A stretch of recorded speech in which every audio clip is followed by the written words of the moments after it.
Like what I loved about bookstores. Now, granted, I guess you could just equate it with a library, but like, yeah, I loved it was just this. It's this calming experience when you walked in. It just felt like the noisy world behind you was gone.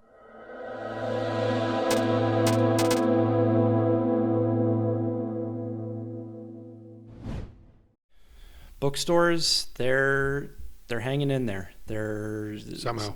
Yeah, somehow they are. The little ones, yeah, they're putting up a fight, but yeah, some have lost that fight. And I think for future generations that growing up, maybe they're not too certain like what's so great about bookstores. What are some of the things that you personally have loved about bookstores from the times that you've gone to get your books?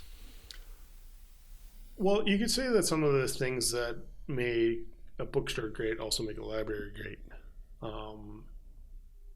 Because really, like, a library is a fantastic resource to get books from.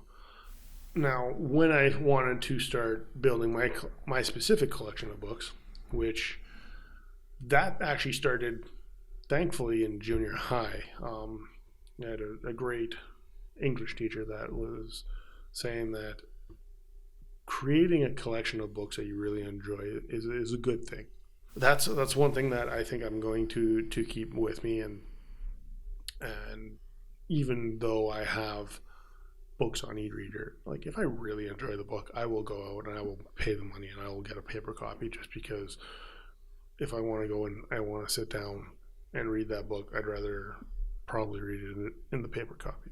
But when it comes to bookstores, like, it was a treasure hunt. Like that's one thing that like people don't necessarily understand, like the adventure necessarily of sometimes going shopping.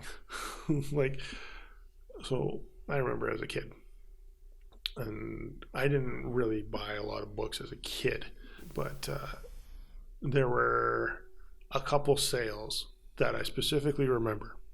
And what was going on was the city library that we're in, they were, and they still do this, but they were kind of getting rid of some of the books that they didn't or weren't going out into circulation as much, and so they wanted the space to bring in new books, and so they sell off the old books, and of course they were cheap because they were well used. And I remember, I think one of those things, like, I came out with 20 to 30 books from one sale, right? Like, but like, so what? Like, just did it give you a monstrous bag to put it all in? I think I needed 2 like of the hand baskets, and even then they were overflowing, right? Yeah, and that was before the reusable plastic bag. Oh yeah, no. like my mom had reusable bags that we were using at the time, but yeah, no, like they were big bags. Like, think about like university kids when they walk out of their bookstores with all their textbooks. Like, we're talking like that amount of books and like that weight of books. Like, yeah.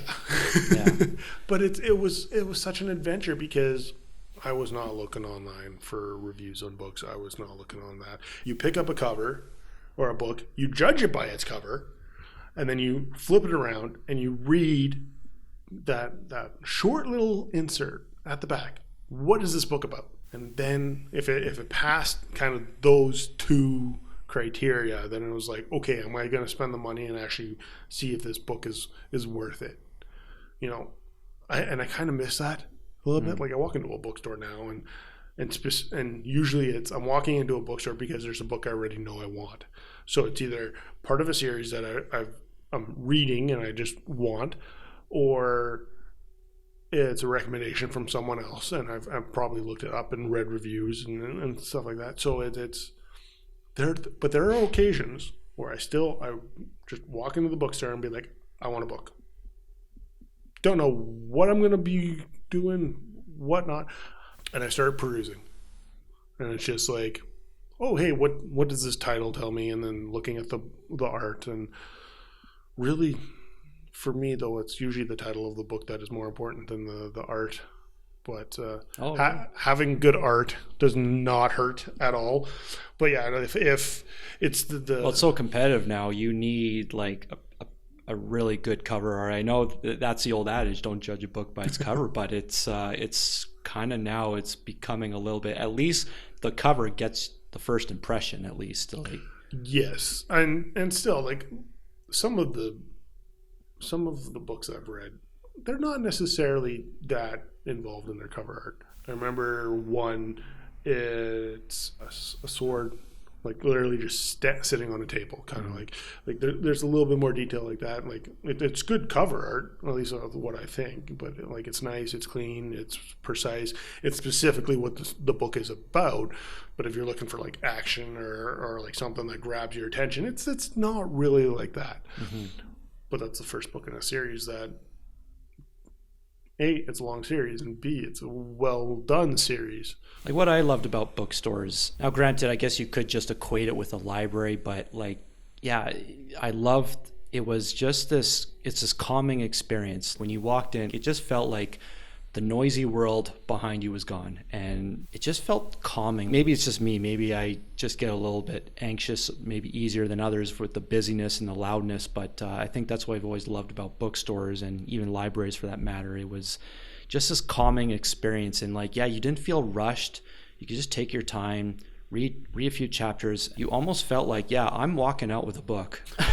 I am not a shopper. I am one of those people that I will walk into the store, try and spend as little time in that store picking up exactly what I need. Sometimes I go and wander, but it's like I'm there for something. I want to get in, get out, and get on with my day. It's very rare that I spend less than 20 minutes in a bookstore.